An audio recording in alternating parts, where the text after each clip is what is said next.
மழை பொழிவு. அவை அஞ்சாமை. கற்றாருள் கற்றார் எனப்படுவர் மழை பொழிவு. சாந்தம் உடையோர் பேறு பெற்றோர் என தத்துவம் சொன்ன. அவை அஞ்சாமை. கற்றாருள் கற்றார் எனப்படுவர் கற்றார்முன் கற்ற செலச் சொல்லுவார். இது புதுமை விளக்கு.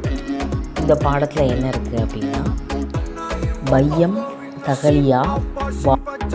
இந்த பாடம் விருந்தோம்பல் மாறி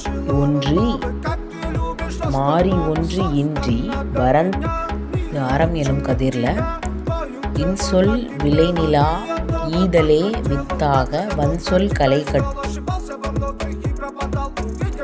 திருக்குறள். வினைச்செயல் வகை. பொருள் கருவி காலம் வினை இடனோடு ஐந்தும்